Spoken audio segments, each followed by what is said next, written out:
At the Bureau of Statistics and Plans, Guam Coastal Management Program, a comprehensive plan is in development to address challenges occurring within one of Guam's essential natural resources, the Seashore Reserve. Through a comprehensive approach, the Guam Seashore Reserve Plan aims to rebuild and reaffirm the human connection with this natural resource, while also preserving and protecting it for future generations. But what is the Seashore Reserve, you ask? Let's take a step back to 1974. The Guam Seashore Reserve was established under the Guam Territorial Seashore Protection Act of 1974. Its basic boundary is the coastline of Guam, including all islands in Gov. Guam's jurisdiction. The 12th Guam legislature labeled the Seashore Reserve as a distinct and valuable natural resource belonging to all the people of Guam, a reserve of paramount concern to the present and future residents of the island. These lawmakers determined the universal worth of the Seashore Reserve as priceless. However, swift action is required to protect and preserve it for the use of current and future generations. We're here at the Guam Preservation Trust to talk with Dr. Michael Lujan Bevacqua and Mr. Joe Quinata about the culture and the history of the Seashore Reserve and its relation to the interconnectedness between the land and the sea and the people of Guam. My name is Michael Lujan Bevacqua. I'm from the Cabeza and the Bitut families on Guam. I have a master's in Micronesian studies, a PhD in ethnic studies from University of California, San Diego. I taught Chamorro language, Guam history at the University of Guam for about 10 years. I helped start the Chamorro Studies program that's there now. For the past 20 years, a lot of my work has been around collecting oral history from Chamorro elders, sort of doing research on Guam and Micronesia, sort of publishing about it, trying to understand as much as possible sort of what is Chamorro culture, what is Guam history, what are Chamorro values, stuff like that. Yeah, it's been an interesting experience. Buenas, half a day. My name is Joe Quinata. I am the Chief Program Officer of the Guam Preservation Trust. And the Guam Preservation Trust is a nonprofit public corporation, and our main mission is to preserve and protect everything that we value here on the island, primarily historic sites, our perspectives, the stories, and everything we call our heritage. When we say heritage, it's not just the cultural resources that we see here. It is everything that you see that is connected to humans, ourselves, our people, and that includes the environment. If we were going to protect a historic site, then we are protecting the environment as well. Governments and organizations around the world are moving towards a more comprehensive approach to planning. In terms of environmental management, a holistic approach involves acknowledging the connectivity of challenges that directly and indirectly affect the environment. This approach leads to sustainability, as all dimensions are present when an organization decides to intervene on an environmental issue. The main component of this approach is community involvement, and without the community and their values, a plan such as the Guam Seashore Reserve Plan would be nothing. Why is a holistic approach to planning important for the Guam Seashore Reserve Plan? I think that one of the reasons why it would be important is just so that people can understand the interconnectedness of the natural world, and then that the human culture can mirror that instead of trying to dominate it or trying to sort of ignore it, which is oftentimes what we find, right? Is that your average person thinks of even Guam as being distinct zones.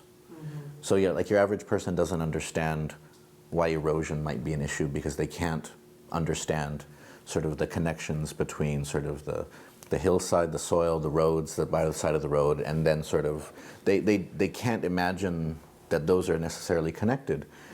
So that's why you want to promote that more integrated view of all of the resources, and especially when you're developing plans like that, you need to have that integrated outlook too. So it's not like yeah, because even just thinking about something like erosion, if you're preserving the watershed, but you're not doing anything in the hills, then it doesn't necessarily matter. Farmers have a lot of connection to the Seashore Reserve. When you look at the watershed, sort of the watershed concept, that everything that you do up there, so it's also the farmer's responsibility, it's also the developer's responsibility. Exactly. Because if these guys don't do their share, this seashore reserve is going to be nothing. Working closely on community engagement projects with individuals from around the world, I have seen firsthand the positive impact public participation can have on the changes to a community. Community members provide perspective, new ideas, and opinions that in turn promote and improve sustainable governmental decision-making.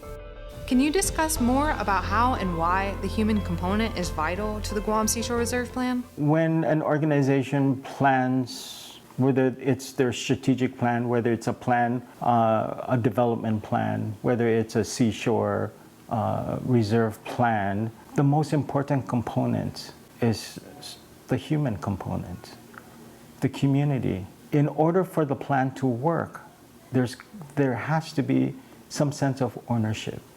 So if you took a bunch of planners and economists, and other scientists, and you ask them to do a plan, they will do a plan according to what they were trained to do. But if you incorporated the community into that plan is going to provide that platform so that the community owns the plan. And when you get ownership, you're also getting this partnership that comes along with it. You're getting this, you're getting a natural monitoring system. You're getting a natural organic sort of, we call volunteer, where if the community is very strong with this approach, with this plan, you're going to get something that is sort of automatic. It is a way of life. Mm-hmm. It is something that we have to do to survive. And it's not something that is mandated. Of course, the government can go in and do all kinds of mandates and all kinds of laws, but if the community is not going to buy into it, it's never going to be successful. When you were talking about the Seashore Plan and talking about trying to bring those values into it, it's good because the government can have one dimension in it, and the government should be informed by the cultural values and the cultural realities that are out there. But there also has to be that the community become part of that too. That people assume that it's somebody else's job. Somebody else is supposed to tell me what I'm supposed to do, or somebody else is supposed to do it for me. And so yeah, you want to change that. Mm-hmm. So you want to move out of it just being sort of that the law is a sign that's on the beach to sort of a program that can feed these things into the community, that it can become sort of part of the intergenerational transmission of knowledge and values, cultural traditions, those sorts of things. They participate because it's their idea. Mm-hmm. So if we can sort of do that same concept with developing the reserve, the Seashore Reserve, you're going to get a community that's going to be bold. You're going to get a community that's going to demand, and then you're going to get a community that eventually at the end is going to help. The Guam Preservation Trust is dedicated to preserving and protecting Guam's historic and cultural heritage and identifies the Pacific Island linkage between culture and the environment. The Guam Coastal Management Program recognized the importance of including both indigenous and traditional values into the Seashore Reserve Plan. This, in turn, will strengthen the plan's core message and guide future generations in making sustainable environmental choices. Tell us more about the indigenous people of Guam, the Chamorro people, what they value, and how the Guam Preservation Trust works to preserve these values. The Chamorro people have been in the Marianas Islands for approximately 4,000 years. Almost 500 years ago, they had contact with Europeans, and Guam became the first place in the Pacific to be colonized by Europeans. For the Chamorro people, this led to a lot of dramatic changes. Sort of a loss of culture, loss of life, loss of land, loss of sovereignty. Guam is currently under the United States, and it has been for more than a century. And sort of the Chamorro people in more recent years have undergone a cultural renaissance, trying to find ways to keep their language and culture alive, protect their lands and their environment, even in the face of rapid globalization, militarization, and so on. The Guam preservation has gone beyond your so-called Western way of looking at historic preservation. We have taken and reeled in what the Pacific Island, what we as Pacific Islanders feel that is of value to us. And if that the environment is the paramount value to us, then we have to take care of our environment. We also believe in our Chamorro culture that there are three things that we look at. Number one is our ancestors, how we have to respect, we have to learn and revere our ancestors. And when we say ancestors, it doesn't mean somebody 3,000 years ago. It doesn't mean somebody 1,000 years ago. It could be your grandfather. It could be your great-grandfather. We need to learn from them. Mm-hmm. The next one is our relationship with each other today, present, how we relate to each other. And the last one is our environment, the environment that we value.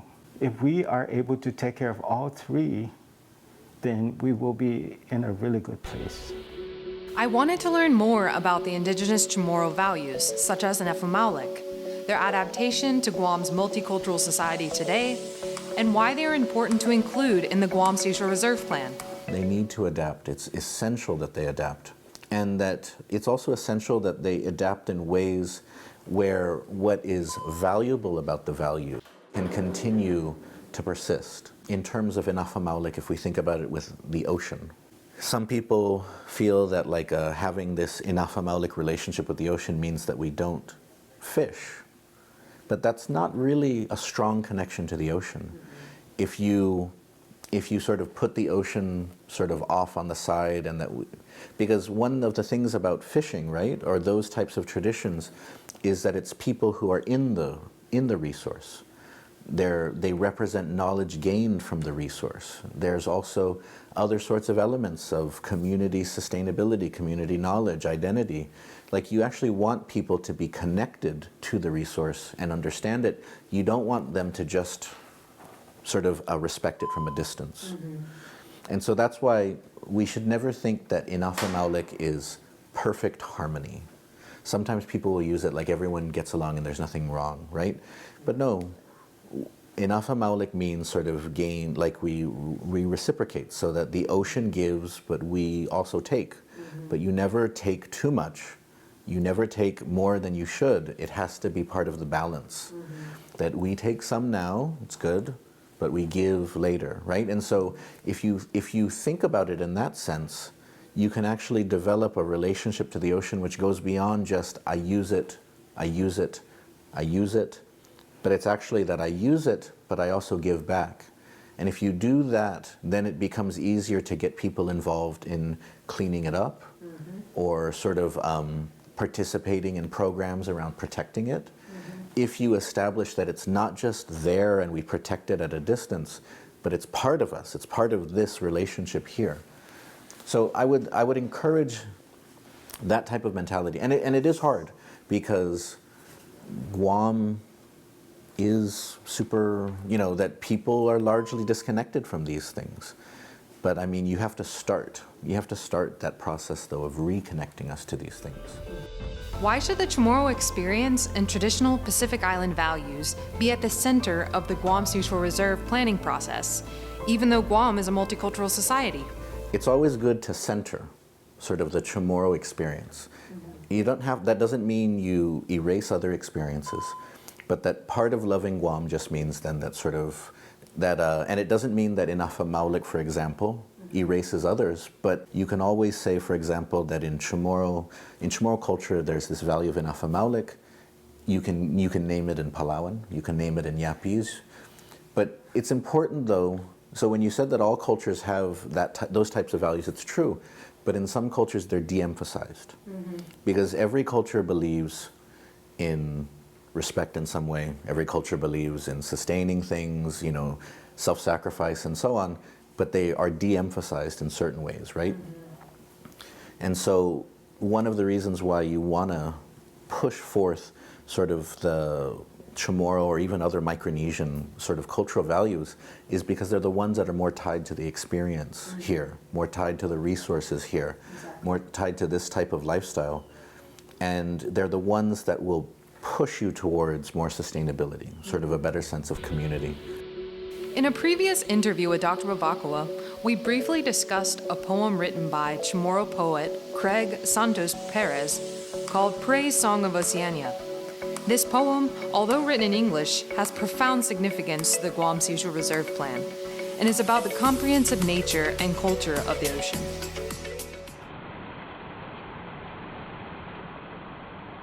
Praise Song for Oceania. Praise your capacity for birth, your fluid currents and trenchant darkness. Praise your contracting waves and dilating horizons. Praise our briny beginning, the source of every breath.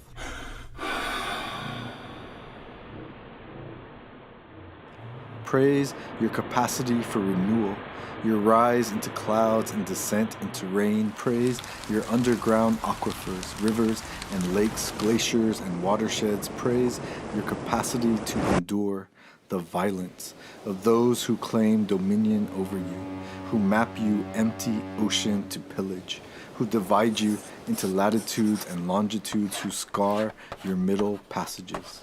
Praise your capacity to survive our trawling boats taking from your collapsing depths. Praise your capacity to dilute our sewage and radioactive waste, pollutants and plastics, heavy metals and greenhouse gases. Praise your capacity to bury soldiers, terrorists, slaves, refugees, to bury the ashes of our loved ones. Praise your capacity to remember. Praise your library of drowned stories and museum of lost treasures. Praise our migrant routes and submarine routes. Praise your capacity to cleanse rising tides, relentless storms, towering tsunamis, and feverish floods. Praise your capacity to smother schools of fish, to save them from our cruelty, to show us what we're no longer allowed to take, to starve us like your corals are being starved and bleached, liquid lungs choked of oxygen. Praise your capacity to forgive. Please forgive our territorial hands and acidic breath. Please forgive our nuclear arms and naval bodies. Please forgive our concrete dams and cabling veins. Please forgive our deafening sonar and lustful tourisms. Please forgive our invasive drilling and deep sea mining. Praise your capacity for mercy. Please let our grandfathers and fathers catch just one more fish. Please make it stop raining soon. Please make it rain soon. Please spare our fragile farms and fruit trees.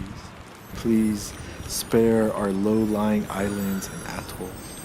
Please spare our coastal villages and cities. Please let us cross safely to a land without war. Praise your capacity for hope. Praise your rainbow warrior and peace boat, Hokulea and Sea Shepherd, Arctic sunrise and flotillas of hope. Praise your marine stewardship councils and sustainable fisheries. Praise your radical seafarers and native navigators, your activist kayaks and canoes. Praise your sacred water walkers. Praise your ocean conservancies and surf rider foundations.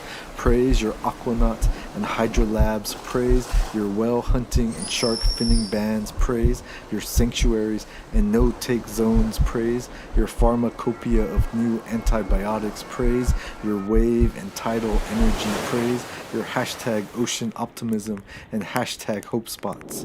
Praise your capacity for echolocation. Tasi and Kai and Tai and Moana Nui and Vasa and Tahi and Vaitui and Wanso Wara, all are names for you, translate into creation stories and song maps. Praise your capacity for communion. Praise our pathway and promise to each other. Praise our common heritage, our endless saga, our most powerful metaphor. Praise your vision of belonging. Praise your horizon of care. Praise our blue planet, one world ocean. Praise our transoceanic past, present, and future flowing through our blood.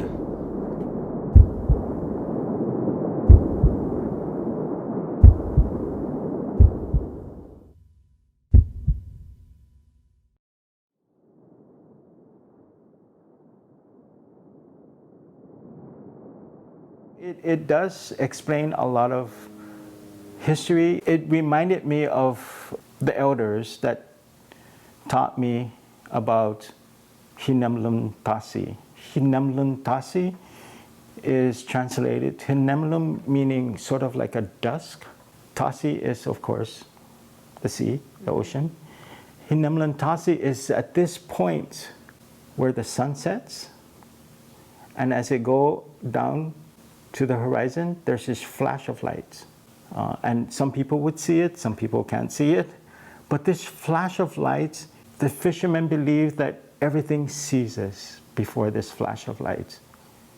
No fishing, no activity, everything ceases, because that point is where the spirit world is open, it changes. Wow. And if you went fishing and shot a fish, you might be shooting some spirit. And that also explains why parents would tell the kids right before sundown to get in the house, because the spirit world is moving. Just the same as this poem. This poem captures that type of feeling. What I just love about that poem, and why I think it's very relevant for these types of things, right, is because, as I discussed with you before, what if you were to interact with the natural world with the same reverence that you do with your religion? I mean, some people aren't super religious, but at least there's a sense of the limits, right? Mm-hmm. There's a higher sense of propriety about how to behave. But so there's something bigger than us, right? Even if you don't think it's just one specific thing. Yeah. So like you wouldn't leave your trash in the church. Some people might hide it in one of the books or something like that. Normally you wouldn't do that because there's the feeling of the connectedness of this. Mm-hmm. Whereas at the beach, you can do that. Most people will do that because they feel no one's watching, or they don't care, or the beach is just there for me to have fun. Mm-hmm. The beach is just there for me to take a selfie, for me to swim and relax. And I don't got to think about anything more than that. What the poem brings about is the need to connect people to their natural world with that same reverence. Mm-hmm. Because in the same way that we talk about holy deities providing us with things, the ocean also provides. Mm-hmm. In the same way in which we talk about God being infinite, the ocean is also infinite. Mm-hmm. In the same way in which we talk about God, sometimes, especially Old Testament, having a temper, sometimes, that God is beautiful, God is angry, God seems to have a purpose, God seems to have no plan. It's the ocean. And so when you think about it, it should be very easy for us to sort of connect. So if you have this structure of feeling for religion in which you revere it, you act certain ways, that you understand my behavior has to be a certain way like this, it should be easy for us to connect it to the ocean too. In closing, are there any specific strategies or things to consider during our planning process for the Guam Seashore Reserve? If it can impact that, impact sort of the way science curriculum is taught, the way that even if there's resources that can be made available for Chamorro language teachers too, because they also teach culture, social studies, and if there can be an impact there, that's the generational change. And it works. People don't realize it. People always, nowadays, we're so used to downloading everything immediately, you forget that, no, things take a little while. But even just the fact that when I was growing up, no one said the Inafresi. Now every kid knows the Inafresi because the pledge, the Guam pledge, it was mandated in schools. Maybe some kids don't know it that well. Maybe some kids mumble along like the way they do in mass. Mm-hmm. They don't really know, they're just going with the flow, maybe, perhaps. But when you make that change and when you prioritize it, you can't control everything, but the next generation will absolutely be impacted by it. Mm-hmm. Yeah. Absolutely be impacted by it. And so that would be one of the the most tangible ways that you could have an impact, is that the perspective that comes out of this plan can then be brought into sort of pieces which can help to influence how each of these subjects is taught across different levels. Mm-hmm. And that would be huge. When developing a plan, you have to bring in all of these sort of knowledge, because it's real simple to come up with a plan. Mm-hmm. Heck, today you can go into the web and just get a template and just change the name and change the area. And there you do, you have a plan. But is that plan meaningful? Is that plan a plan that is workable? Is it manageable? Is it something that the community defines for themselves? The overall goal of the Guam Seashore Reserve Plan is to ensure that this publicly owned natural resource is protected, preserved, and managed collectively for our current and succeeding generations here on Guam. The Seashore Reserve, however, is much more than a reserve. It is a place of culture, heritage, and tradition that requires a holistic approach when planning for its future. After all, we as humans are tied intrinsically to the land and sea, and it is imperative that together, as a community, we do our part to preserve and protect all aspects of its existence. This Seashore Reserve should be called something else. It should be called much more than a seashore reserve. It should be called something that people will hold close to their hearts.